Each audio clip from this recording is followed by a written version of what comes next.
It's about that time. Yep. It's comedic time. And so the topic of today is genetics of Kemet or Egypt. You know, one and the same. And what do we know about it? The genetics in relation to Egypt. I'm gonna break that down in more ways than one. Exactly.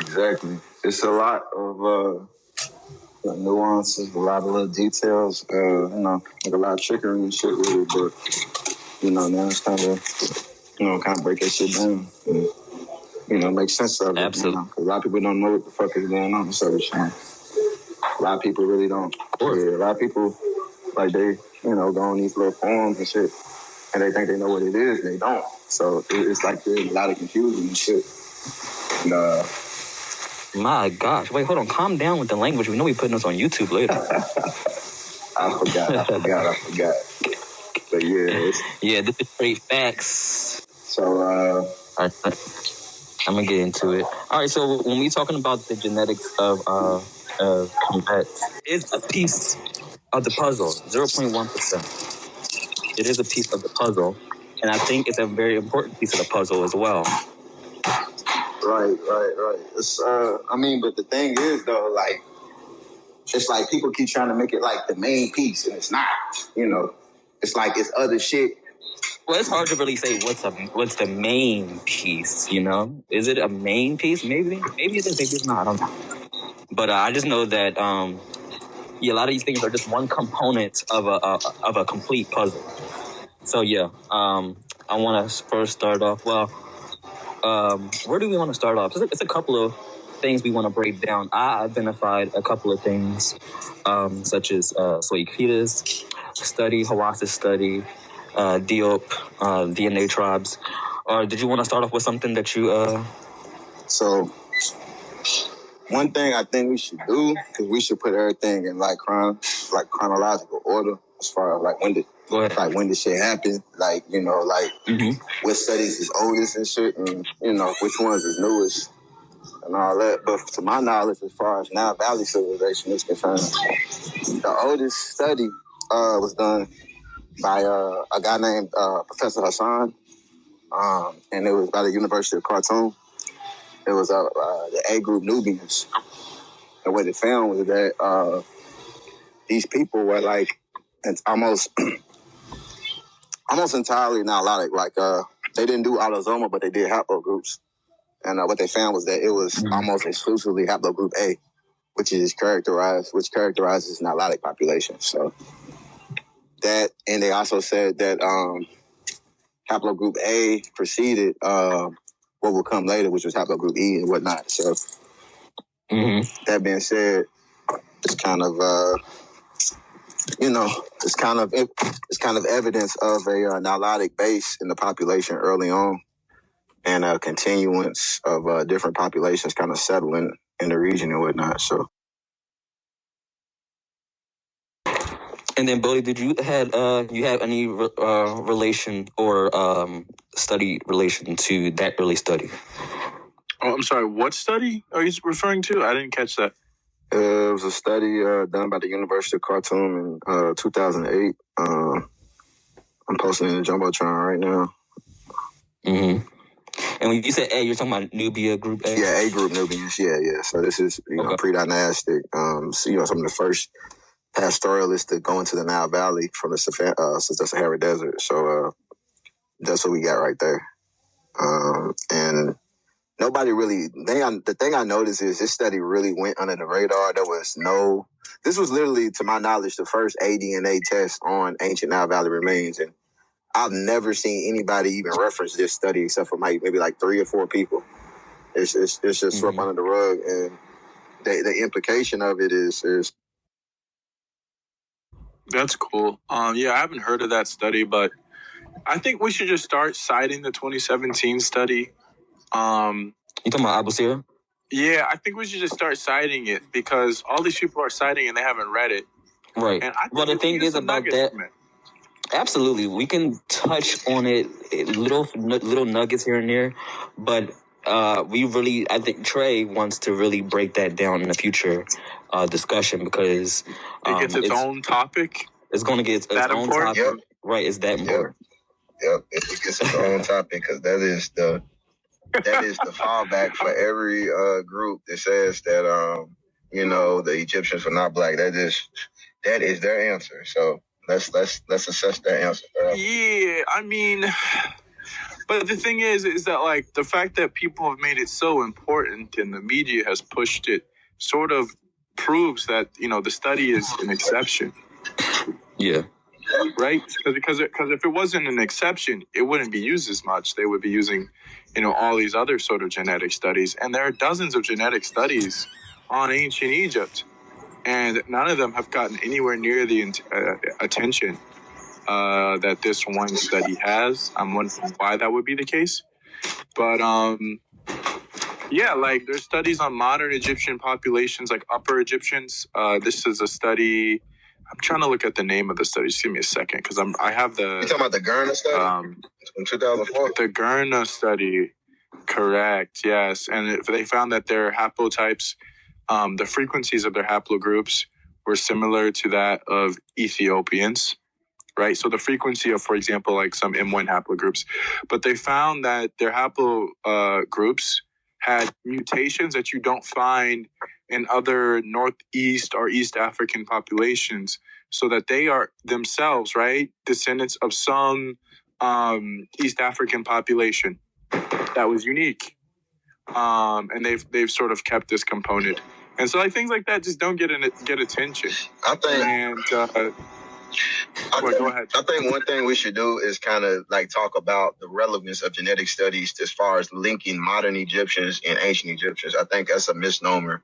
I think that's the number one misnomer in genetics, right? As far as all this aDNA shit, there's this vague assumption that we can study populations in regions today and assume that the people in those regions today were the same as the people in the regions, thousands of years ago. And we say, okay, we're going to test this population and we're going to see what was in the ancient population. I mean, that is so asinine because it's just based on just assumptions, assumptions.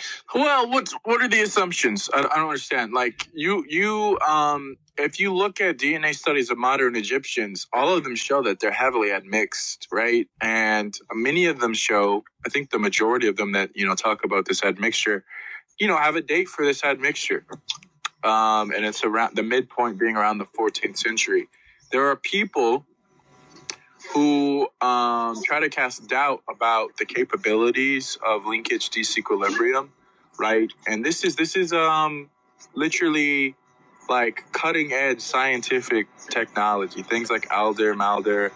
When you talk about F3 statistics, these people believe in genetics, but not when the genetics leads them to places that they don't like. And then all of a sudden they talk about standards of error, right? And things of the sort. Actually, they don't talk about standards of errors. They just say things are wrong, which is that's not a concept in science, right? If I want to measure FBA Tre's height, right? Let's say I have some sort of program that uses people's shoe size to measure their height. Okay, you actually can do that. You actually can do that. The thing is that your little regression is not going to be perfect. And so there's going to be a lot of people who fall outside of the expectation values. That's fine. What you do is you have a margin of error. And so FBA Tre, yeah, I might not get his exact height, but given his shoe size, I likely will be able to estimate what his height is with a margin of error. I can give a probability of what his height is. And so they just say, oh, this is wrong, because you're not speaking to scientific people. And I think that we just have to sort of treat children like children are, right? Like, okay, this is a kid we're speaking to. Like, they're not ready to have an adult conversation about genetics. So just dismiss it. I would not sort of try to take and characterize any of these arguments that these people are making as relevant. They're not. Well, I think you touched on something, Bohdi, and when we're talking about this admixture, I want people to realize that, yeah, this admixture was mostly during the impact around the first millennium BC, and that is corroborated with the language impact as well. UNESCO has explicitly talked about that.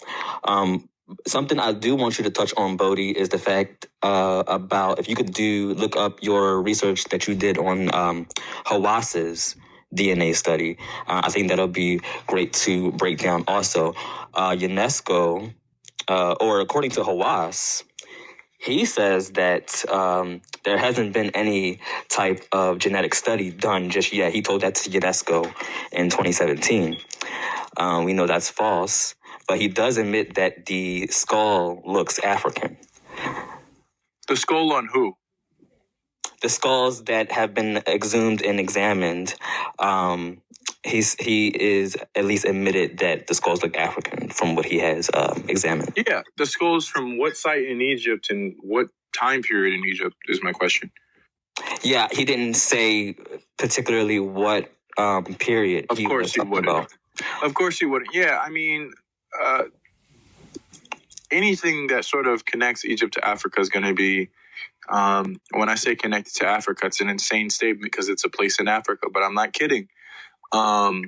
It's low energy, low effort there. There's not an eagerness to sort of admit these things, right? You still have people sort of arguing whether the ancient Egyptians were dark-skinned. We know for a fact that these were dark-skinned people. But they're hesitant to say that. I mean, Stuart Tyson Smith has an article about this, because of racial attitudes that still continue today. And there's this overzealousness, right, on the part of people who want to strip the civilization from its blackness, right, or its Africanness or its indigeneity to the continent of Africa, to try to misrepresent genetic data and studies. And that's why FBA Tre is skeptical. But when you actually look at the genetic data and studies, often it does not comport with even the reality that they want. The 2017 Abusir study is an example of that. But also there was a study in Lebanon, right, where they found, quote unquote, Lebanese Egyptians. And a lot of people have cited that study. You look at the Wikipedia for that study. I edited it, by the way. But the study itself, connects this, quote unquote, Lebanese Egyptian, right, this Egyptian person who migrated to Lebanon, to other Africans, such as Yoruba, right? The study name is A Genetic History of the Near East from aDNA, time course sampling 8 points in the past 4,000 years.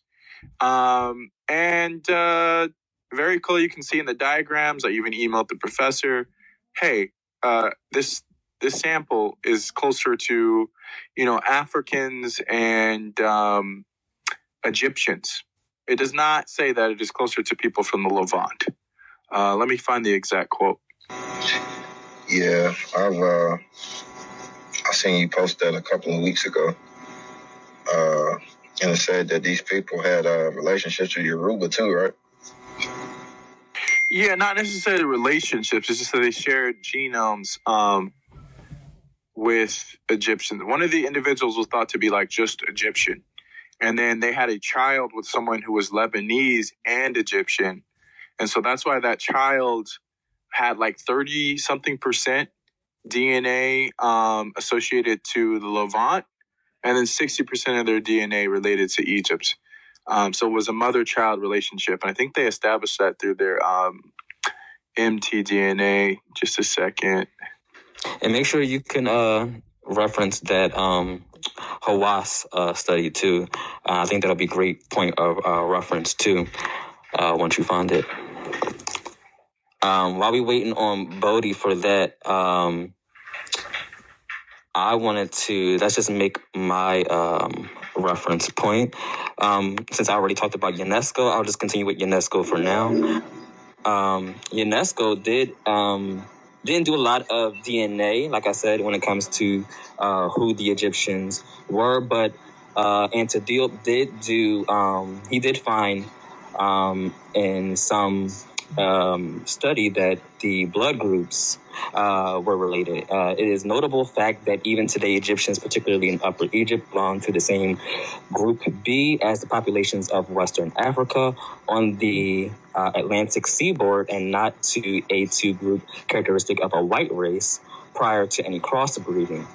It would be interesting to study that the extent of Group A distribution in Egyptian mummies, which present-day techniques can make possible. We also know that Diop also did a melanin dosage test, and that dosage test also came out. I don't need to really break that down, but the fact that the melanin was exuberant, it was in high affinity to be of darker skinned people. Trey, is that correct? Yep. And there was a study from Germany that had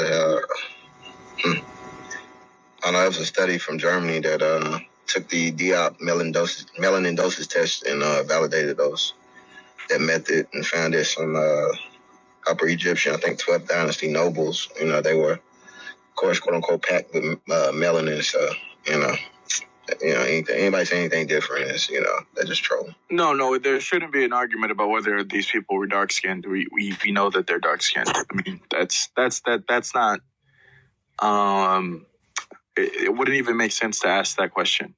But this is the exact what I was looking for in the study. The 2 Hellenistic individuals and 1 early Roman individual showed excess haplotype sharing with Central and South Asian populations compared with that of other ancient Lebanese individuals, whereas individuals SFI43 and SFI44 shared more segments with Africans and Egyptians.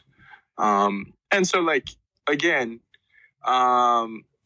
this study's not arguing that these people came from the Congo and they jumped out of the Congo, but you can't use this study to argue, hey, this population was Levantine. And the name of the study again is mitochondrial DNA sequence diversity. Oh no, I'm sorry, that's the wrong one. It is called A Genetic History of the Near East from ADNA, Time Course Sampling 8 Points in the Past by Mark Haber. And then the previous study I cited about the Gurna is called Mitochondrial DNA Sequence Diversity in a Sedentary Population from Egypt. But yeah, people just abuse these studies. They always say, oh, the Abusir study shows that they were not African at all. No, actually, that is not the claim of the Abusir study. And the Abusir study itself sort of contradicts that. But I know I'm not supposed to go into that because apparently we can't discuss it. But I will read. Where is this? I'm looking for it.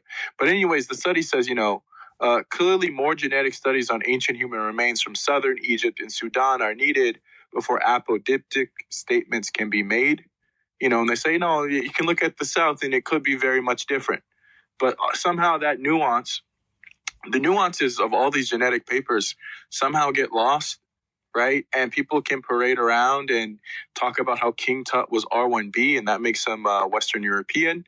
But when, Noom Noct, right, and his brother get tested as M1A1, we don't wave that flag around. And so I think we need more Afrocentrists or whatever you want to call them, Hoteps, who just basically do the same thing on a childish level. So people can see how stupid this is to be like, oh, I have a sample and it says this, right? I'm gonna argue the ancient Egyptians all came from modern day Liberia because Ramesses III was E1B1A. Why Absolute. Not? Why shouldn't we? I mean, in relation to that, also, Trey, what did you wanted to also bring to the table? I know you this is much more around your rodeo. I mean, I just look at the current state of where we are with this whole discussion on Egypt and what it's kind of turned into. It's just like I said. I mean, it's just basically been turned into all genetics. And again, the thing that somebody noted, I think I saw Imhotep earlier this year. He said, there was up until at this moment, there are still less than a dozen studies or a dozen specimens that have been, fully sequenced. But for some reason, one thing we're seeing is, despite that almost complete lack of, evidence to really make a summary, we see people kind of rushing to, make this narrative, that, oh, well, we have genetics. Oh, we know everything now. And I mean, it's just getting goofy at this point. It's like, You know, we don't have. It's like we don't have any other pieces of information to answer this question. You know, it's like it's almost entirely. Oh my bad. My bad. No, it's almost entirely.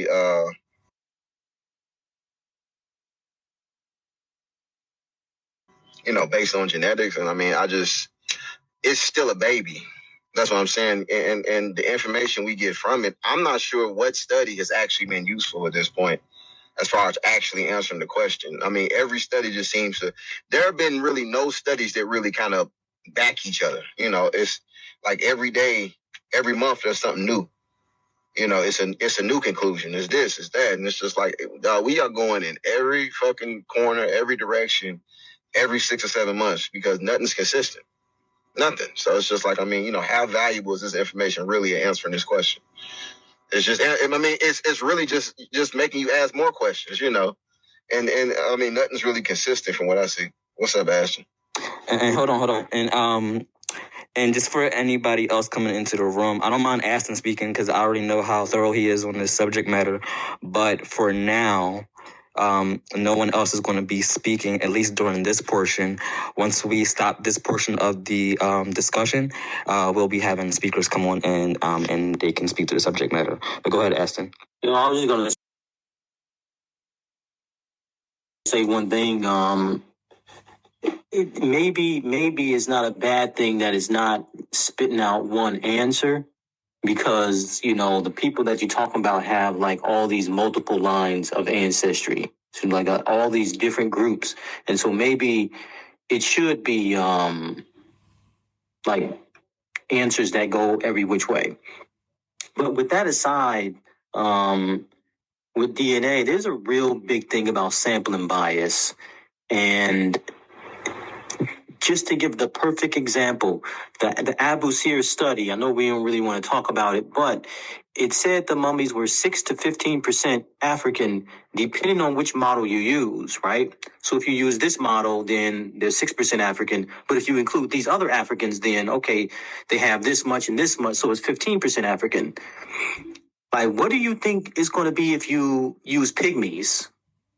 They're going to be like 0% African. And a study just came out, Lazaritis. You can go to his Twitter, and like, they didn't use East Africans, they didn't use Yoruba, they didn't even use pygmies. They went all the way to Khoisan to model the ancestry in these Eurasians, like Khoisan. That's what I mean. And they didn't pick any Khoisan. They picked Juhuan North, which is like the most divergent population on the planet. It would be like using people from Papua New Guinea to say, okay, this is the real Eurasian, and all y'all other people are somehow mixed. And if you ran it like that, oh yeah, they're going to come up mixed. They're going to come up very mixed, because Papuans are very divergent Eurasians. And so, like, these people, they playing games. They playing games, and we getting played. I just wanted to put that out there. I think I read in Kita's response, they didn't even use East Africans as reference, did they? They didn't in that. Okay. They did in that, but this new one, yo, they skipped over pygmies and went all the way to the furthest population. And, like, we know what that's going to do. And what's the name of this study? It's the new one that just came out. I'll put it in Jumbotron. Thank you. That's what I mean. You know, I mean, that's the problem I have with just this hindrance on genetics. It's like, I mean, when they do shit like that, like they use, I mean, it's all based on relative populations. You know, what is the reference population in the database for sub-Saharan Africans? Do you got 1 or do you got 50? You know, if you hit 50, I guarantee you have a lot more matches with Africans, but, you know, you choose 1 here, 1 there. I mean, it's just stupid at this point. I mean, because it's not, if they were serious by now, they would have had every damn African tribe in Africa. They would have had that in the database. They would have had all of them in the database if they were serious. You know, they would have had that. You know, they would go to Upper Egypt. They would excavate, you know, pre-dynastic to, you know, old early kingdom remains, and, you know, just go from there. But they're playing games. That's what I'm saying. I mean, you go to a fucking Hicks, my bad. You go to a Hickso grave talking about, what, these are the Egyptians. I mean, just stuff like that. It's just like, how can anybody take these people seriously? I mean, and then, the clapback that nobody talks about is Kida did his own analysis of, the Abusir study, for example. Well, not Abusir, but, of the Almana period's remains. And, what he found was, the conclusion that Abusir made that, sub-Saharan DNA did not come into Egypt until the Islamic slave trade. Well, no, that's debunked. That's debunked. We have affinities in two pharaonic dynasties, the Ramside dynasty and the Almana period dynasty. So, but I mean, it's just, like I said, I think it's just a game. I think it's a game. And I think until we get resources and we can conduct our own studies, then that we're just at their mercy. And I don't like it's a game and they winning. It's a game and they winning. I don't even call it winning because, I mean, if you ever debated these people, they don't win. They're stupid. But they'll reference Abusir. A modern Egyptian will reference Abusir like that's something that helps them in their whole argument of continuity. It's like, I mean, it's stupid. I mean, I'm saying they win in academia because they're playing us. We're not playing them. They're playing us. They hold the cards. They got the power. They have access to the samples. They're the ones going to run the mummy and use Juhan North or Pygmy as the African reference. So that's why they're winning. Yeah, man. And our media is extremely just so happy for some reason to push into that and play into that. I don't think they'll ever stop. Like, they did the same thing with King Tut, where all of a sudden, someone from the 18th dynasty of Egypt is Western European. That is a claim that, National Geographic even wrote about. And then you have the Abusir study, which is just, taken as the word of God, even though the Abusir study says that Levantine and some types of European Anatolians, right, are closer to the ancient Egyptians than modern Egyptians. Somehow that's not offensive. Somehow that's not problematic. But I think we need to look deeper into what's going on with these people and why they do this. Well, hold on. There's something. I feel like we having a long discussion around the Abusir thing, which we're going to really touch on much later, like you requested, right? But I do want you to. I know you are thorough enough on also genetically when it comes to King Tut and his. And it goes back to, I think, isn't this akin to Hawas's study, King Tut having sickle cell disease? Yeah, I saw that as well. So he has sickle cell. I think that, sickle cell having a single African origin, you only, get that from other Africans. But, having sickle cell in itself doesn't prove your race. We see that in Greece and whatnot. But, again, the fact that it's in Africa, it's found in not just Tut, but pre-dynastic Upper Egyptians. I think that's... I think that is significant in indicating, what type of African, has some sort of, role in people in ancient Egypt, But I think it is important to note that they do say the probability. When we're talking about science, we are talking about a higher percentage of probability, and they make note of that probability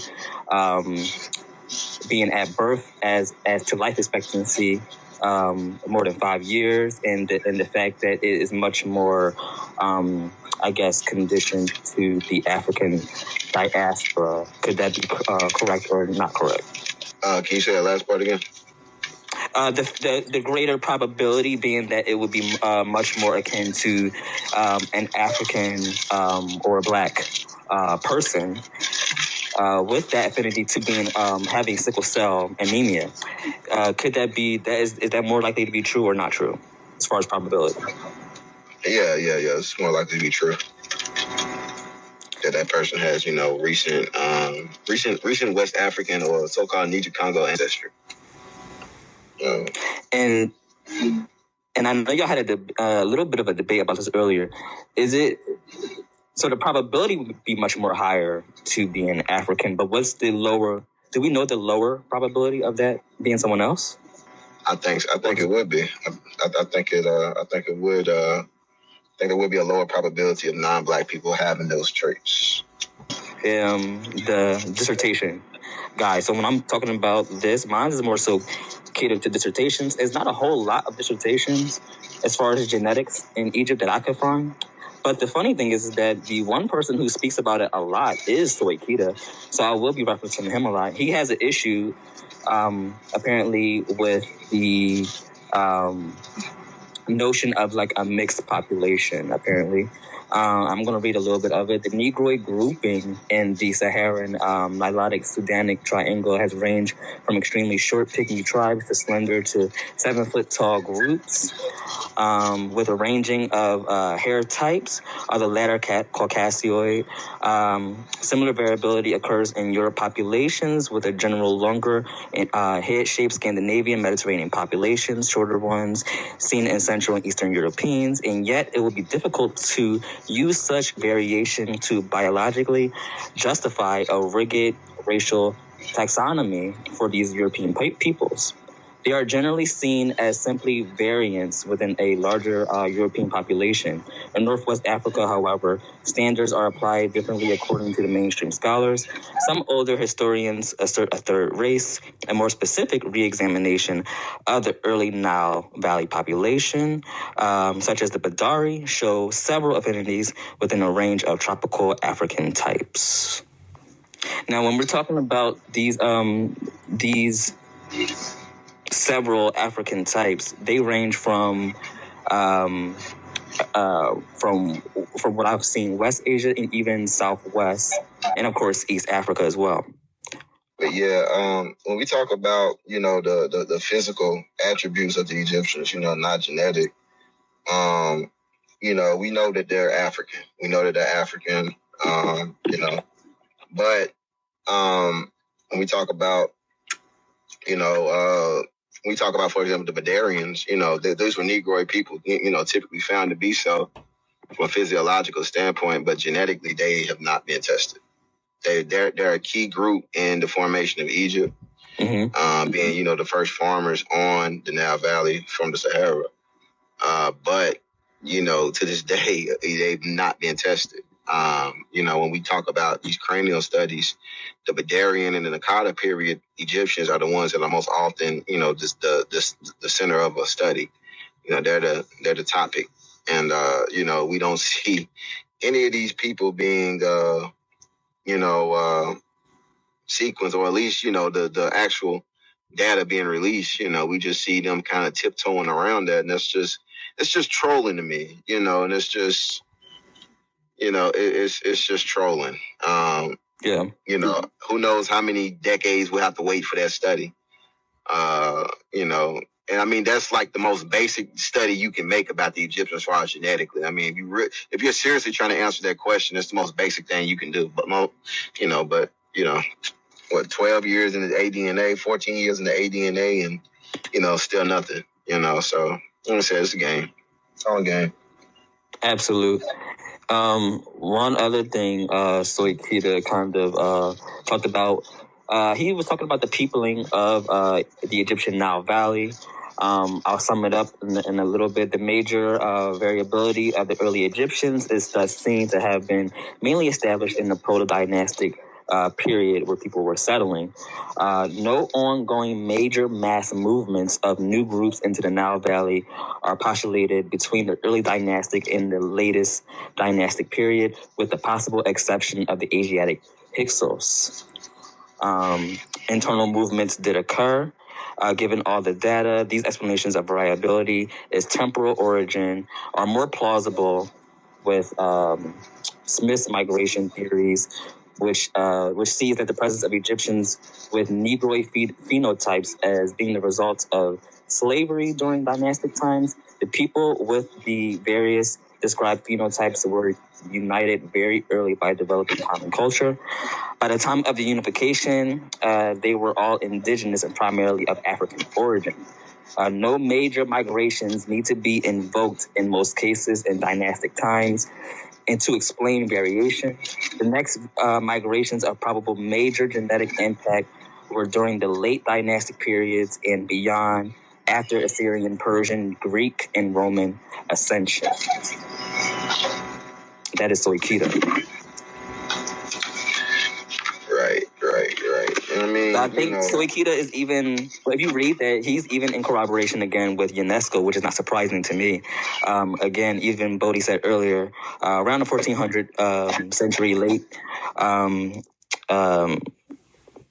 millennium, first millennium BC is where we see this major impact, if at all.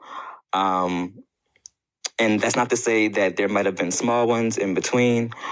They would have been readily absorbed. And again, when we're talking about the Hyksos, which he has only talked about being mostly the first major impact of an outside genetic influence, we got to remember that the Hyksos only primarily stayed in the Delta in Lower Egypt. So they didn't have much of an impact when we're talking about Upper Egypt, where we find most of the iconography, archaeological relics, and what have yous. Right.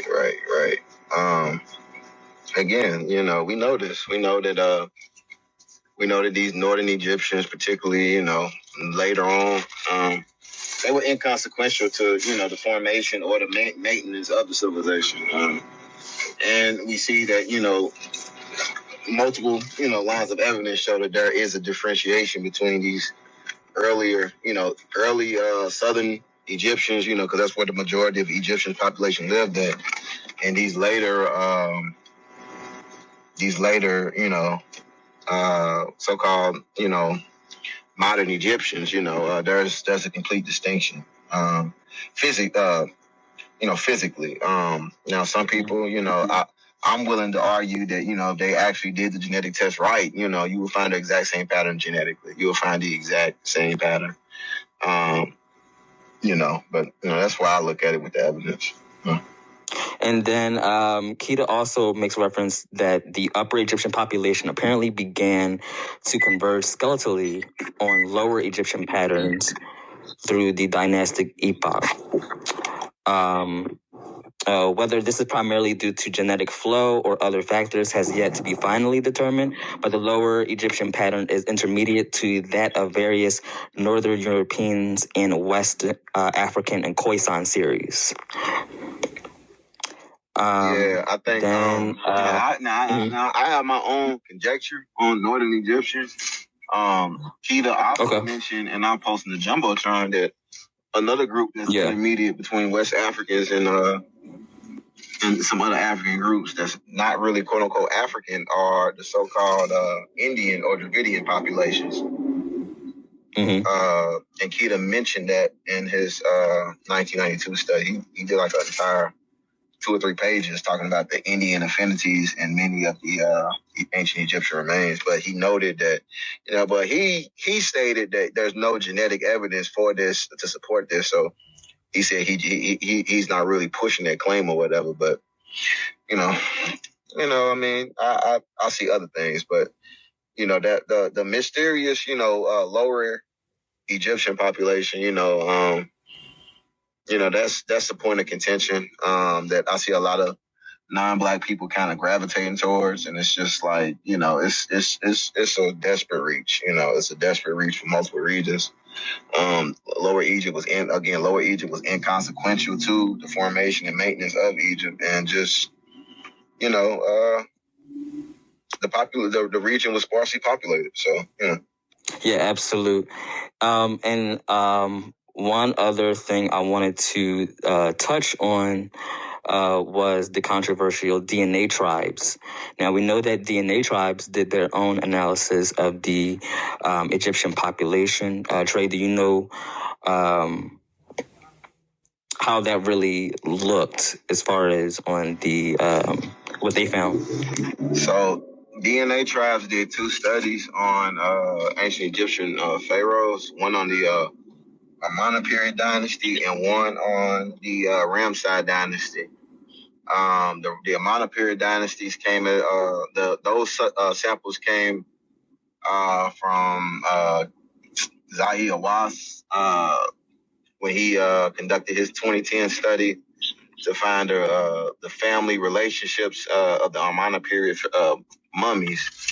The SDR profiles were ran by DNA Tribes and DNA Consultant, and both found that these SDRs are most frequent in modern day Central and Southern and some West African populations. Also, damn, just slipped my mind. My bad. My bad. You are good. Hold on. Well, they did. Well, the highest affinity from what I'm seeing was that of the mostly the Southern African and African Great Lakes region, having the highest percentages when we're talking about Ramses the Third, Yoya, who else was it? Amenhotep the Third. They're taught Southern Africa and African Great Lakes has always been at the highest point. Did you notice that too? Yeah. King Tut's and his family, the Amana period, when coming out 2012, the DNA that DNA tribe study, that study really found that the Southern African region was the closest, had the closest affinities to that dynasty. The Southern African Bantu, possibly Khoisan, more than likely Bantu, just based on for multiple lines of evidence. We can get into it later, but I would argue it's more so Bantu because well, go ahead and get into it. Well, the Khoisan link, that's as mentioned, it's a highly divergent population. And we see some remnants of Bantu populations in modern Egyptians, particularly on the maternal side, with L02, I believe, Ashton. Ashton knows that particular marker. Mm-hmm. But we don't really see, to my knowledge, we don't really see too many hunter-gatherer Khoisan markers in modern Egyptians at all to indicate that that was a population that had a longer habitation in Egypt, or at least into dynastic Egypt. But that's why I would argue that it was more than likely the Bantu affinity that was the closest match in those Southern Africa. When it comes to the Great Lakes, that includes Nilo-Saharans. That includes Nilotic Africans, and with that, I argue can go either way. Nilotic Africans, we know they've been in the Nile Valley civilization since the pre-dynastic period, particularly with the A group Nubians. We see a close affinity between the two right there. Between who? No, I say with the A group Nubians, we see a close affinity between themselves and the Egyptians. Okay. Nilotic Africans, and okay. All of them are tied because we know the A group Nubians led to the formation of dynastic Egypt. Mm-hmm. But that's why I wouldn't, like I said, when they match the Great Lakes, I think that's a toss up. That can be Bantu or Nilotic. Yeah. But when DNA Tribes did Ramses III, you saw a much larger West African component as well. As compared with the Amana period and with the Amana period pharaohs. So, I think that's something to look at. And also something to note as far as, the overall affinities of some of these people. There was a cranial analysis of these pharaohs in 1986, I believe, or 1982, through the X-ray Atlas. Is conducted by Harris, and what they found was that both dynasties had, close affinities to some modern East African groups and African Americans. But something that I found particularly interesting was with the Ramses of the Ramside dynasty, which is Ramses III. Is from the X-ray atlas, they found that his skeleton and his son's skeleton match Pliocene Nubians or early Holocene Nubians. Now, why is that interesting? My theory is these populations were somewhat ancestral to modern West Africans and whatnot. And I feel like, what we find in these early Holocene Nubians, like Jebel Sahaba or late Pliocene, what we find in these Nubians as far as affinities is a strong West African affinity. Very, very strong West African affinity in these populations. And so when you also find that, genetically, you see a component that is, most prevalent in populations in West Africa or, the general Niger-Congo population, I think that's something to note. I don't think that's something to just overlook. What's up, Ash? Nothing. I was going to say something to consider. I always leave all the options open and have like contingencies. If it's not this, then it's this. If it's not this, then it's this.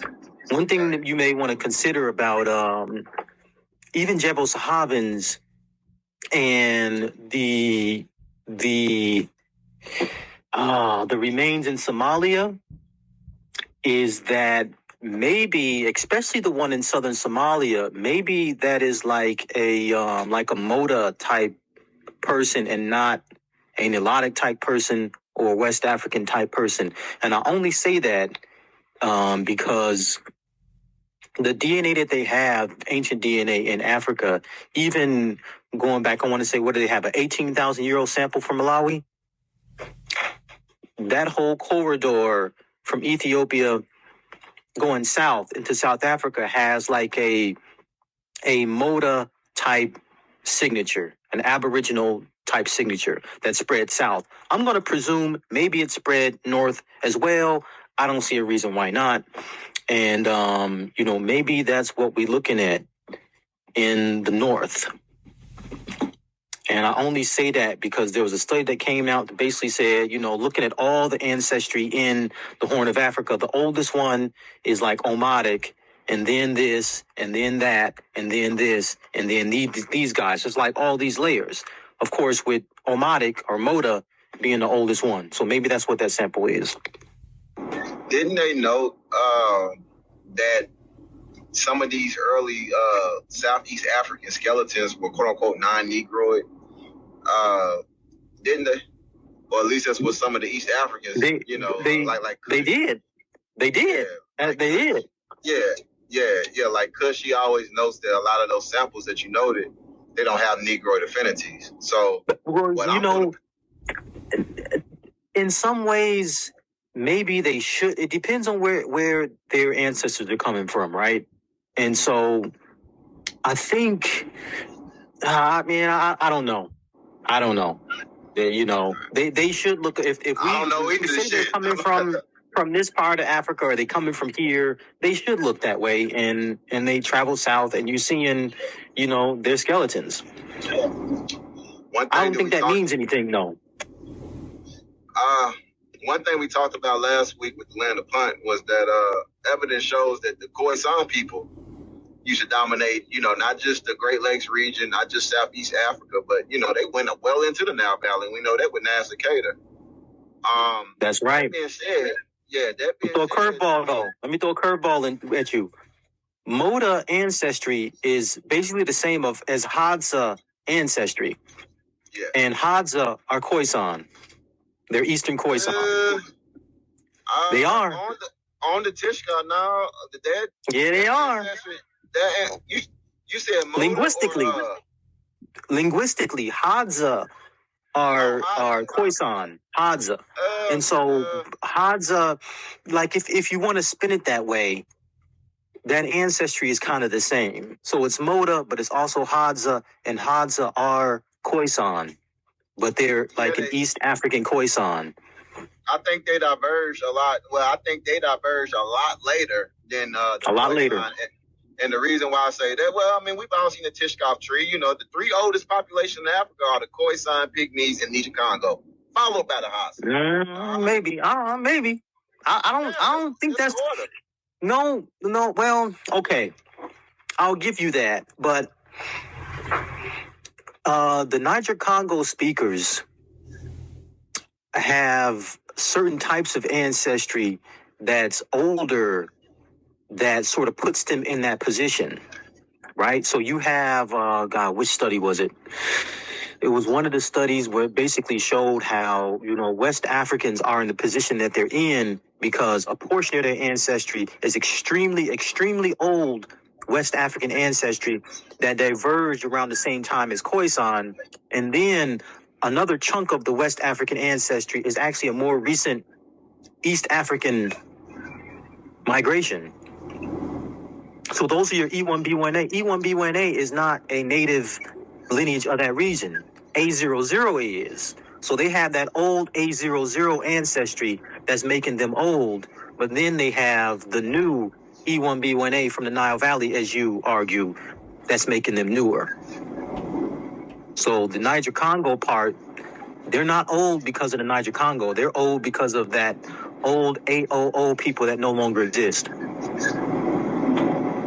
If that makes sense. Yeah, because we know, for example, we know the EM2 marker is relatively recent, so there is an older component in Niger Congo that has to be accounted for. A00, A1A, A01, or E1B1. I mean E1B, E1A. Yeah. B2A. Now E1A is in the Mande people, right? In Dogon. It's in, that's concentrated. Dogon. That's weird. It's very strange. It's kind of weird. So let me ask, because remember in Tishkoff 2009, the Dogon had that non-African component nobody could explain. So-called non-African component.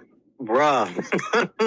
So they did say the samples may have contamination, right? They did say that. But then the non-African component wasn't necessarily non-African. It was also seen as Saharan. So yeah. I don't think the whole differentiation between African and Saharan, that study, I mean, it was good for its time, but what they called non-African was really, like you said, what they called non-African was really African. Even in North Africa, with the Mozambique sample, or whatever the M sample was in the North. Remember that sample? I remember you was teasing the people on the racist Arabs on foreign biodiversity, because you were basically saying that North Africans were horners mixed with later coming populations. But recently we found that North African components have come into existence within the last 1,000 years or so. So that very well too could be an indigenous component to Africa, as a result of admixture and whatnot, but it still originated in Africa. Yeah, you're right. It likely is. It likely is. But the thing that conflicts with Tishkoff is Dogon are actually one of the most West African of all West African samples. Dogon and people in Burkina Faso. So, that's the conflicting with Tishkoff's data. Right. I got a break for dinner. I'm going to move to the audience. Cool. Come back when you get done, man. Don't get the itis. But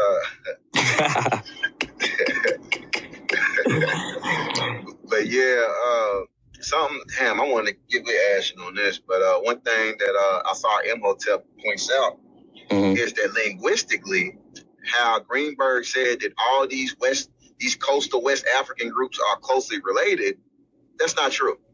Linguistically, that's not true. And I look at the context as to why that's not true, because they all come from a migration to which none of that, implies that they're closely related, because they settled in an area in close proximity to one another. That's a hell of an assumption by, European scholars, that they've always been there and they evolved in that region. But genetically as well, I see that some genetic tests do that as well, where they'll group, for example, Benin and Togo, all those groups together and all that, and say, well, that's one component. The thing is, who's to say that they are closely related just because they've been geographic neighbors for the last 600-700 years? Who's to say they're really genetically closely related? But yeah, that's a little besides the point or whatever. That's something Ashton to get into when he gets back. But as far as the Egyptians and shit, there have not been any studying modern Egyptians to the ancient Egyptians as a primary group. Not one to this day. Not a single study. Abusir, they cite that, but like Bohdi mentioned earlier, that study shows that Neolithic Turks are the closest people to the ancient Egyptians. And yeah. There you go. You're spoiling it. You're spoiling. Yeah. Nah, but we know that. But we are going to break that down in much more detail, the Abusir study, because again, if anybody in here is familiar with the Abusir study, they know that the Egyptians love to reference that, and we are going to be breaking that down because it's not what they try to make it out to be. Yeah, real quickly, I want to address this. This Asar Emil, whatever his name is, this Asar Imhotep. Yes. He had a conversation with the linguist, and I just want everyone to know like how it went. This is Abadeli Kambone. This is a PhD in linguistics as of 2012, a decade. Here we go. Law in linguistics and the law, for example, physics. That with a law, are you a physicist? Do you study physics? Okay. And so, have you studied linguistics formally? Yes, I have. Okay. Now, both that's lies. Just a second.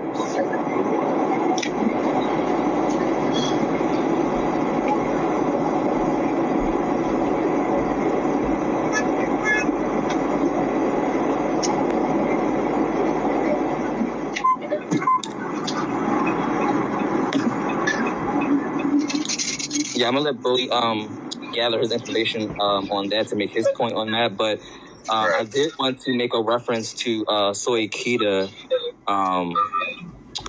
one more time because he also broke it down. If anybody wanted to think differently on this population, he said that the ancient Egyptians or their ancestors came primarily from outside of Africa and showed no biological relationship with even more southerly Africans. Now, he was out to disprove this. This was a misconception. He did a series of misconceptions. This was number 4. And the fact of the matter is that he said that the anthropological evidence and studies showed that indicate that the ancient Egyptians had more tropical affinities with Nubians and even more southerly Africans during even during the late dynastic Delta Egyptians as well. And that's what he concluded. So when we're talking about this series of Egyptians, again, we're talking mostly Upper Egypt, which will be technically southern, but he's also making a note that Lower Egypt as well was concentrated with Nubian, and they use that loosely. I want people to understand that when they say Nubian, they're talking about just black people in general, really. You can't find a people and their cranial analysis or their genetics based on their ethnicity. So when they say that, they're just broadly saying black people. And we know that, because Edith, I went into the discussion about, I brought up a few days ago about there was a pharaoh in the Delta during the 26th dynasty. His name was Amiris the Nubian, they called him. So if we look at, if anybody wanted to Google Amiris the Nubian, he was part of the 26th dynasty, and he ruled during the Kushite dynasty as well, because the Kushites, they were ruling primarily Upper Egypt, and Lower Egypt. They did rule some affinities or some locations, but he left most of that to Amiris, and I think that should be greatly noted and appreciated as well. So when Soikita does it down, people need to understand the thorough analysis in which he brings, especially on the biological front. Wouldn't that be correct? Yeah, his evidence is hold on 1 second. His evidence is, again, one of the only scholars from Cambridge University who really delves into the genetic portion of it. He talks about haplotypes. He says haplotypes. But most of it is going to be talking about this cultural link, linguistic link, this anthropological link as well when we're studying the relatives or what have you. Cranial analysis as well. So there's going to be different categories and breaks that down, but Soikita does a good job in genetics too. Oh yeah, I mean he's the leading geneticist, and as far as ancient Egypt is concerned, that's why National Geographic consults him and shit. But for whatever reason, well, we know the reason why, but people are trying to override genetic evidence and say, well, genetics doesn't tell you. I mean, no, they're trying to override physical evidence. I said, well, bones doesn't tell you much, and it's like. He's a leader, and that's the funny part because he's a leader in the cranial analysis as well. Right, exactly, right, and that's what he started. They both should align. Obviously, they both should have some sort of alignment, and even if bones can't tell you, right? Like they can't tell you, hey, we can't differentiate between this tropical population and another tropical population. You can still establish through morphology whether a population's recent ancestors came from a tropical, a subtropical, or like a Mediterranean region. And you can still establish phylogenetic relationships using morphology. And so these people are just saying they don't believe in physical anthropology. And fine, go ahead and say that. I know, but that would automatically make you pseudo in the same way that someone saying, I don't believe in genetics would make them pseudo, right? If you want to, take that position, you can. It's a fundamental disingenuous nature and bad faith argument on their part, because the ultimate question is, what race were the Egyptians? That is the ultimate question behind all this shit. And when you get to it, you say, well, with all your genetic talk, are you going to make the argument that genetics equates to race? Are you going to make the argument that a particular genotype is going to be expressed phenotypically? Are you going to stand on that argument? If you're not, then let's talk about race. And when we talk about race, we're talking about your physical character, your external anatomical features. That is your bone, that's your structure. It's what you look like.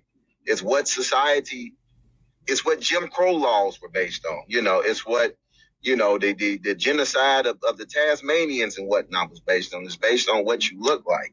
It's not based on your genotype. So there's a fundamental disingenuous nature when they try to diverge into these, genotype arguments, because they're trying to answer a question about race, and there's no possible way you can determine a person's race through their genotype. There's no possible way you can do that.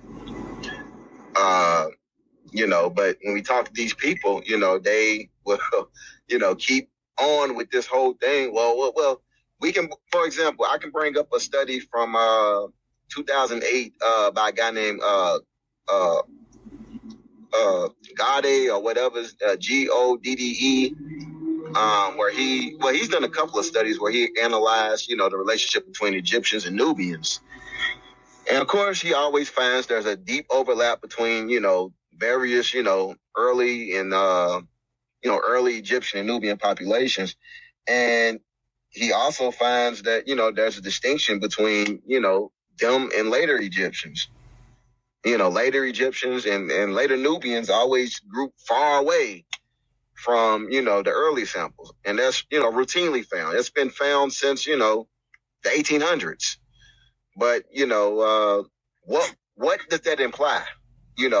That's what they don't want to acknowledge. That is the disingenuous nature of this whole argument. What does this highly divergent, later Egyptian population, what does this implication mean about you? What about?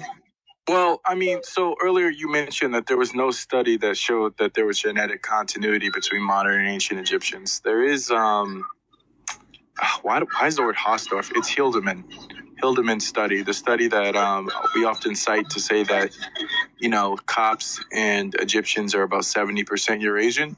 That study argues that there was genetic continuity between the modern and the ancient populations, just that the modern population is admixed. You can also look at Pagini's study, also sort of implies that there's genetic continuity just means that there wasn't a genocide and a complete population replacement.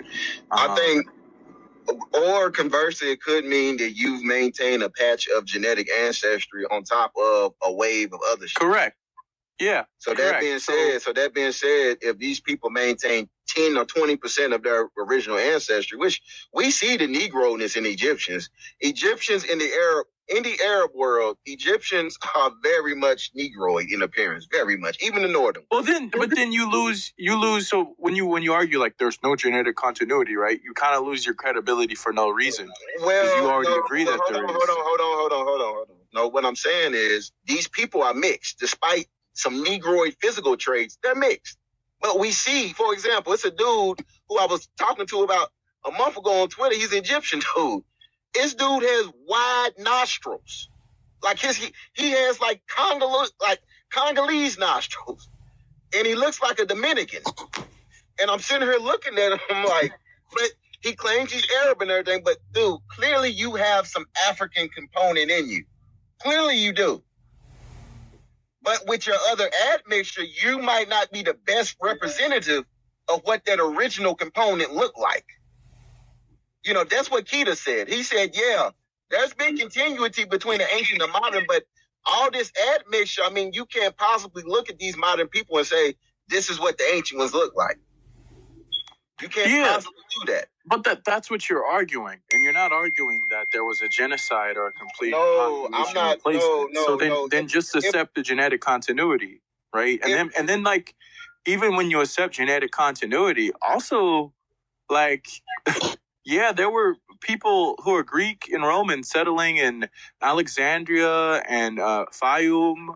There are Turkish people who came along. Certainly Arabs came along. There are people who don't have genetic continuity with ancient Egyptians because they literally are people who invaded Egypt and they still live there, right? Right. You can do both. You can do both.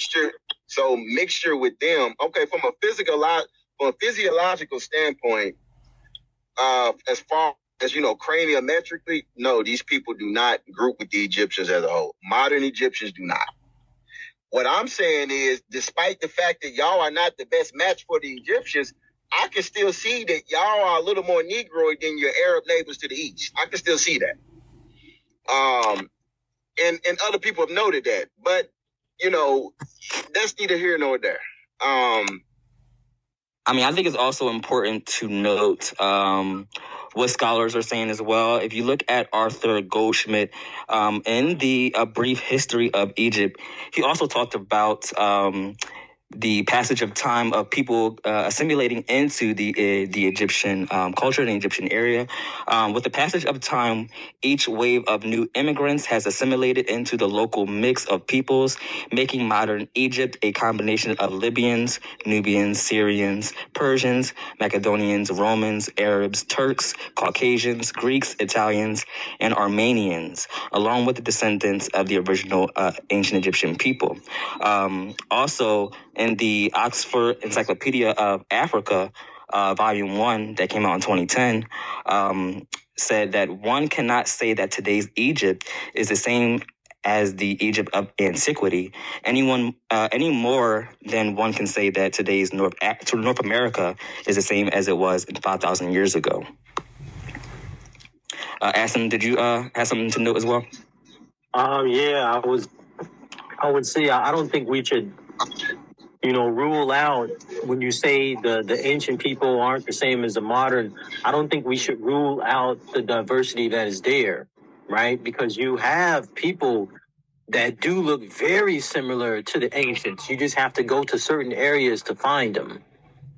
You know, some of them look more like the ancients, and then some of them look less. But to say they don't exist, I don't think that's quite true. Even if you want to argue there were Nubians, there's still Nubians in Egypt. If you want to argue they were like Ethiopians, there's still Cushitic people in Egypt. Yeah, I want to say this.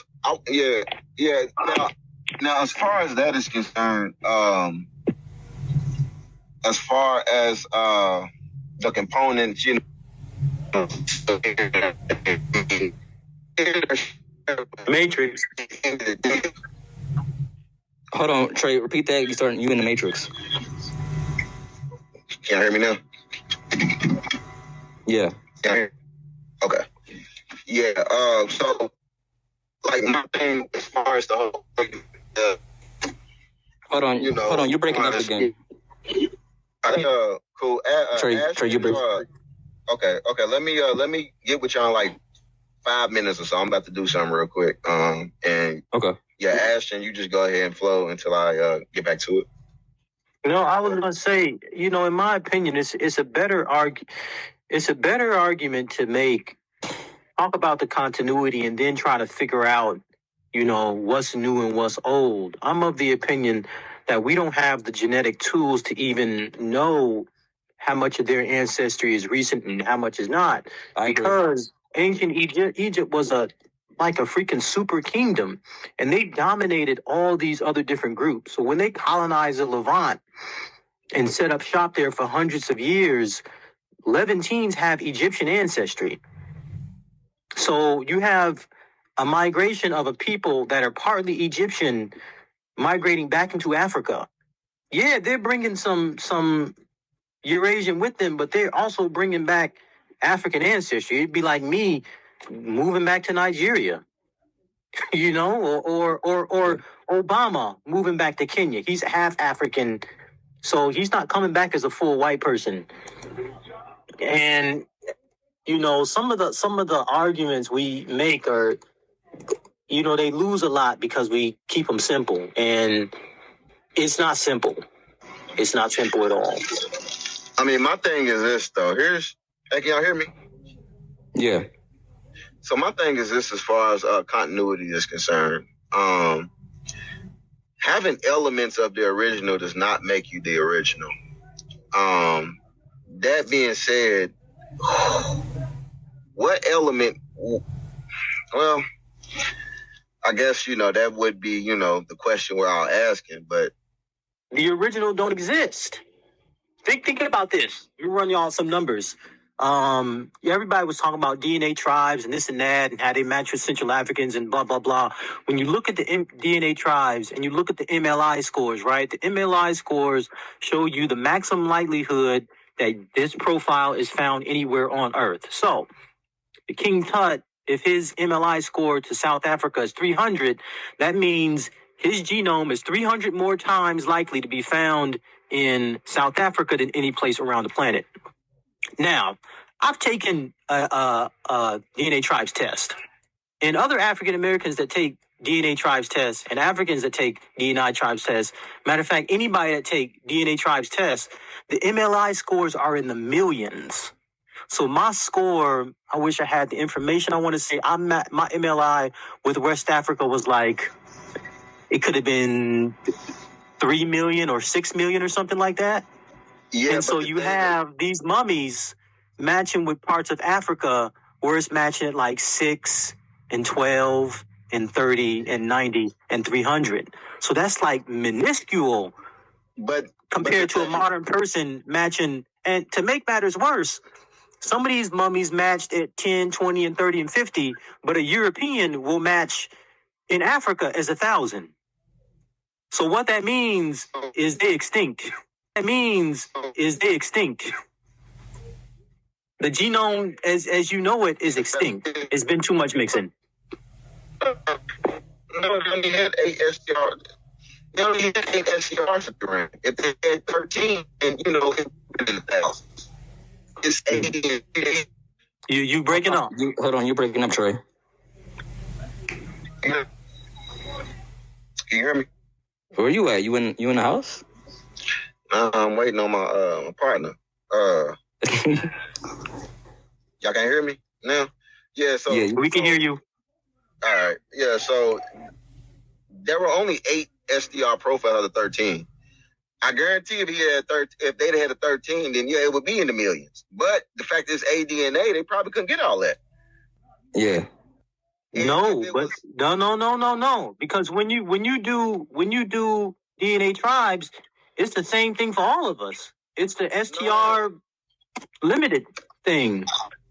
No, but it's more than 8 for us. That's the thing. That was the thing that's the main thing they use to discredit that one thing. Oh, well, it's just 8. It's just 8. You can't possibly. But the thing they're not talking about is that if you would, what the 8 did was narrow it down to the regions. If you'd have added more, it'd have just went down to a tribe and a family. So it's within that region. So it's like, what are y'all trying to say? More of them just would have been more horror for you. They would have identified the tribe. That would have been worse for you, And if it was more, it would have been in the matches would have been the millions if it was the 13 pairs. But it wasn't. It was just 8. But like I don't buy it. Yeah, man. Like I said, man, if they'd had the full 13 instead of the 8, it'd have been the match would have been the millions, and it would have been more. Because it's vague, the match is wider. You actually have more people. Increasing the resolution would increasing the resolution would narrow it down. Right. So what you're saying is backwards. That would have made the matches higher. It wouldn't have made the matches higher. It would have made the likelihood a lot more distinct. I don't know. Yes.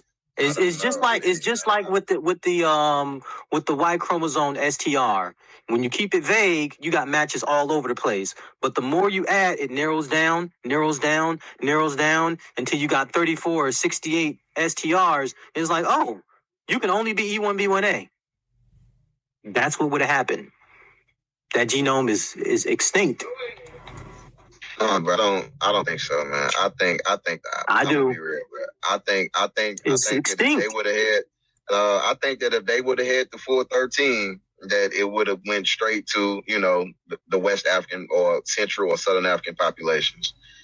But they not just Central and Southern African. What the STR score is doing is basically saying that this specific mix of people, West Saharans, riverine hunter-gatherers, ancient Nubians, the tiny bit of Levantine, the Proto-East African, all those people that sort of melded together to create an Egyptian genome 4,000 years ago, that specific mix doesn't exist anywhere else. It's like super duper rare. It's like us. You would have to mix us like at these exact proportions at these exact times to make it happen again. That's why we distinct from Jamaicans, or we distinct from, Haitians. I think, like I said, if it had been, team rather than the 8, then it would have been a perfect match. So it would have. Why? West Africans don't even match to South Africans. Why would it match to a South African? The South African Bantu wasn't even in South Africa during the time of King Tut. So it's what's the word? Anachronistic. That's what I'm saying. African together. They East, Central, Southern, all that stuff. Relate, North Sahelian, all that stuff is in the database. So they all see that they have a genetic distinction despite having some similarities and shit. But but South African Bantu don't have that mix. What mix of South African Bantu people that are like partly Cushitic, partly Nilotic, partly West African, and partly South African? Who would that be? And partly Sahelian. Who is that? And it's just like the Great Lakes. The Great Lakes Bantus, they're largely Nilotic. But they're still Well, as far as their admixture, But they don't have South African ancestry though. Right, that's right. No, okay. I'm gonna agree to disagree. I feel you. I agree to disagree. Y'all agree to disagree. What about the topic of hair? A lot of people have a debate about that. When you look at Queen TA or Ramses having, they call him the ginger head and things of that nature. Does a more softer or loosely curled hair make a people non-African? There's only one right answer. What's up, Aston? What is it? Well, okay. It's best to look at hair from an evolutionary standpoint, right? And you have to ask, why is a person's hair straight? Why is a person's hair curly? And when you do that and you look at the research, you find out a few things. There was one researcher, I bring her up often. Her name was Tina Lasisi. Over the pandemic, she defended her thesis that curly hair is an adaptation to hot and moist environments. It basically cools the brain. And she did all these tests and made all this new ways of measuring hair, and her whole doctorate is on hair, specifically black people's hair. And so you have that. And if Northern Africa is hot, but it's not moist, in fact, it's really, really, really arid, then why would we expect for those people to have tightly coiled hair? Number one. Number two, they found that curly hair is actually a derived trait, which means it is not ancestral, which means the earliest humans had straight hair. Yeah. And so the theory is, our earliest non-human ancestors like apes and stuff, as you see chimpanzees and monkeys and whatever, they have straight hair. And our ancient ancestors had straight hair. And then the earliest humans had straight hair. And then when they migrated into a hot, moist place, that's when the genetic change happened and you get the derived trait for curly hair. So considering the oldest humans had straight hair, they preserved straighter hair. Some of them it's gonna be a mix because you have people that adapted to a different climate coming in to mix, but we shouldn't expect them, living in the climate that they live in, to have really, really tightly coiled hair if they've been living there for tens and tens and thousands of years. But we know that they wasn't. So that's the answer. But the reason why we know that they wasn't there for tens and tens of thousands of years is because Egypt is in the subtropics, and we know that the ancient Egyptians were tropically adapted, so they came. Yeah, but the tropics. Hold on, the tropics does not mean moist. Remember, most of the time, Africa, you talk about savanna. Savanna is dry. But south of Egypt in the tropics, most of that region is either like Sahel, Savannah, but that's dry though. That's not moist. It's not moist like the forest belt. Let's look at this real quick. All right, let me pull up a map of of Africa. You can look at. To be clear, you're on the topic of hair now, right? Right, Trey? We're talking about hair. No, just. Nah, he just kind of offshot on there, so I just want to kind of look at it real quick. No, I changed the topic because you were in the Matrix. I wanted to make sure you were still on the topic of the hair, then we could go back to what you were talking about. But if you don't have anything to add to it, I'll yeah, we hear you. All right. We on the topic of hair. Why Queen TA may have a more looser curl, or Ramses being known as the ginger head and things like that nature. The topic is hair and the biological affinity of hair in Africa. And I'll add, in that part of the world, when you go there, you go to southern Egypt, you go to Nubia, you go to Central Sudan, you go to the Horn of Africa, people pitch black and they got straight hair. Yeah. They black as fuck and they have straight hair. So, there isn't a correlation with skin color and hair morphology. Right. Yeah, right. And you'll see that in Chadic. Go ahead. My bad. But, I think one thing that, a lot of people ain't really, kind of taking into consideration is, when we talk about Egypt, we know it was diverse. We know it was black people from, all type of hair, wide nostril, thin nose, thick lip, thin lip. We already know that. We see that. But something like a lot of people ain't talking about is some groups kind of dominated over other groups. And what we kind of find, you know, from a anthropological and a genetic standpoint is we see that a lot of the royal and higher officials, they tend to have more affinities with people like us. We found the sickle cell in nobles in pre-dynastic Egypt, not in peasants. We found E1B1A. That's our marker. We found that in Ramses III. That's a pharaoh. We find Negroid morphologies, you know, in, you know, pharaonic dynasties. You know, whereas the general population, you might find people who look East African or something like that. Yeah, absolutely. And I think it is diverse, but I did want to talk about this topic because, you know, opposing arguments do want to point that out a lot more often. I want to throw something out there as well, which really isn't in any type of study or anything like that, but this is just more of an anecdotal observation. We do know that even when it comes to Black or African type of hair types, when your hair is wrapped up, and we know that the Egyptians use a lot of chemicals as well.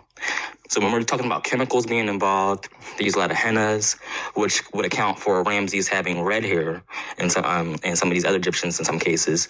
When we're talking about chemicals and having your hair wrapped up in a very hot and heated, I guess, situation there, what happens? Your hair starts to get straighter, and it starts to loosen the coils of the on the hair follicles.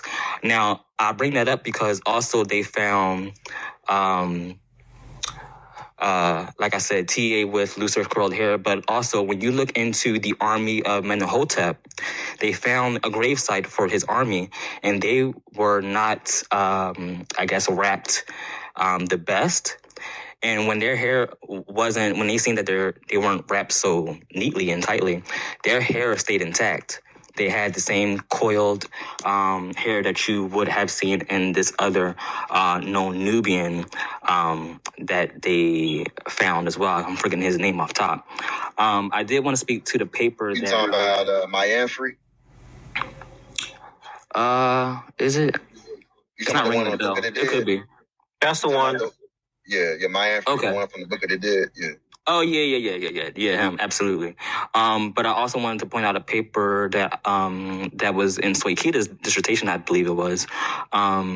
He says, defining a population as a narrow type logically leads to a procedure of such as picking out individuals with a given external phenotype and seeing them as members of a pure race whose members all had the same characteristics.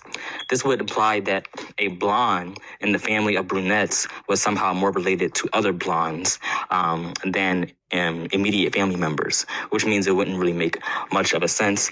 Also, he pointed out a guy named Strahel microscopically examined some hair which had been preserved on a Badarian skull. The analysis was interpreted as suggesting a stereotypical tropical African-European hybrid, or what he said, mulatto. However, this hair is grossly no different from that of the Fulani, some Kanuri, or Somali, and does not require a gene flow explanation any more than curly hair in Greece necessarily does.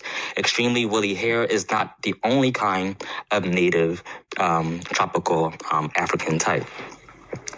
So he really wanted to break that down in a sense of how we understand this and how other people have perceived African people, Black peoples, and their hair types. Can I piggyback? Yeah, go ahead.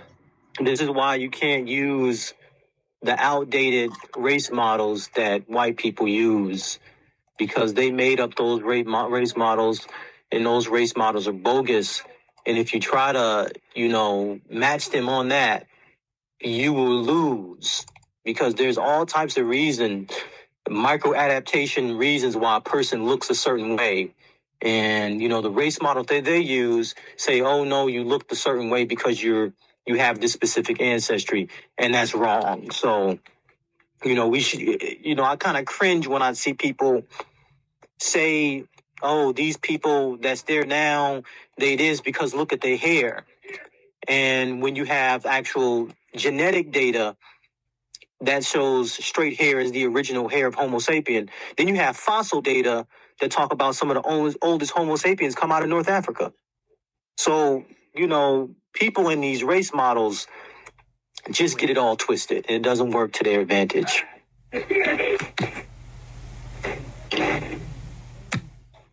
Yeah, absolutely. And I think that was one of the topics that needed to be explained and touched on, because we do tend to look at a current population as what was 5,000 years ago. And so, yeah, we kind of muddy the waters with that every now and then. So to bring that to the forefront would be a major key in discussion here. I think we pretty much wrapped up discussion, unless anybody wanted to add any last minute notes. I'm good. Good? Absolutely. So, yes, I do thank y'all for coming in. This was the straight facts portion. We are going to be transitioning to rapid fire. So anybody that had any questions or what have you, you are invited to come in and do so. And you can check us out. More discussions will be right here in these spaces, or even check out rockauras.com and podcast. Thank you. All right. So we back. We're signing off, Bohdi, unless you had something else to add. Oh, yeah, I just wanted to finish the clip of Abusir Emotep. I don't know what happened. I want you to just slam there, nigga. And I'm saying that is an incorrect and it's not a very good order of operations. So you're going to... I don't see a reconstruction of Yoruba in your work or a Khan. How would I reconstruct Yoruba and it's spoken right now? How does that make any sense to you? Because that's my point. Anyways, I just wanted to get that out with the FBA Tre. I don't know. We can have this conversation later about ancient Egyptian linguistics and all of that, but Abusir Emotep is such a fraud. So him debating somebody makes him a fraud? I'm not sure what I... That was a PhD linguist. And he told the linguist, hey, I study linguistics. And he asked the linguist why he had not reconstructed a language that is spoken right now in Nigeria. Well, so it's just who you choose to follow. The thing about it is, brother, he has PhDs on his page every month. He has a Yoruba PhD on there. I posted his video a couple months ago. He's on the same train as Abusir. So he's a PhD and he actually studies Yoruba. Let me post it, dude. So I guess they're all though. Then you just have a PhD is the reason why Abusir was wrong. Well, another PhD agrees with him. Now, I don't understand, does having a PhD mean that, whenever you speak to someone, you now sort of give a rubber stamp on their views or something? I don't understand what's being said here. I didn't say he didn't meet with PhDs. The guy who he's speaking to right now, Abid Amban, is a PhD. I know he speaks to PhDs. I know that. I'm saying he had an encounter with the PhD. And honestly, you don't even need to be a PhD to see how stupid that comment was from Abusir Emotep, right? But if you weren't a PhD, Abusir Emotep would be like, well, you don't know anything about linguistics, so I can't listen to you, right? That's the same thing he says about Christopher Ehret and Greenberg. So when he comes up against a PhD, and by the way, I didn't play the PhD, going into depth about Abusir Emotep's lack of knowledge. I didn't do that. I'm better than that, right? But that's what happened. That's essentially what happened. So I don't know why you're so fond of this man. It's just Bohdi's feelings. Yeah, Bohdi's feelings is really hurt after Abusir Emotep just stomped him into the ground when he called 2 months ago. It was hilarious. It was a classic, master teacher schooling. Bohdi's very scorned about that. Very, very scorned. But anyway, as far as PhDs, you would have went about a PhD. You said, well, he's arguing with a PhD and the PhD. Well, okay, I'll post another PhD and he agrees with him. So, you're the one about a PhD, not me. Yeah, I'm just, again, so the reason why I mentioned that he was a PhD, because Asar Imhotep sort of tries to use that against like people like Christopher Ehret, right? No, he doesn't. When did he say that? No degree. Hold on. Asar When did Imhotep he has use no that degree against or recognition at all. Don't lie, Bohdi. See, he's lying. See, so you said that he uses that against Effort and Green. No, he doesn't. He mentioned that they do not have linguistic degrees. He mentioned that. He mentioned that the Greenberg... To give himself credibility, because he also doesn't have a linguistic degree. Okay. Right? But he's not a Christopher Ehret. He's not a Greenberg. Dude, he's a dude. He's not a PhD. He's never claimed to have a PhD. What are you talking about? He's in school right now. Does he have a PhD or not? Dude, when he was debating you, he was literally debating you. Does he have a PhD or not? No. So does he have a PhD? He's working on it, Bohdi. Okay. He ain't got one then. Bohdi, he was literally debating you from his school, and you're asking, so what's his scholastic credibility? Dude, come on, bro. Don't do that. But anyway, yeah, he never discredited Effort or Greenberg for not having a PhD. What he said is that people come to him and say, oh, you're not a linguist. How can you say that? And he says, well, the whole basis of your linguistic theories come from a guy who did not have a degree in linguistics. So, what are you trying to say? What are you trying to say? You need a linguistic degree to be valid? No, you don't. The Greenbergian theory is Afro-Asiatic, the Bantu migration from Cameroon. That's a guy who did not have a degree in linguistics. But that's who we get all these theories from. And if you go against it, you're Soto. You're all that goofy shit.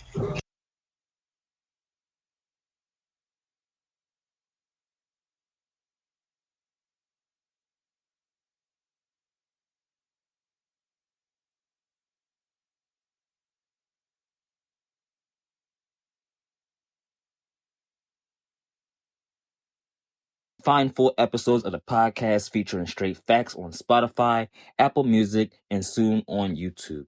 Also, check out our Patreon at patreon.com/MoroccoOris for all your favorite rapid fire discussions, and stay tuned for more. Peace, Amun Ra.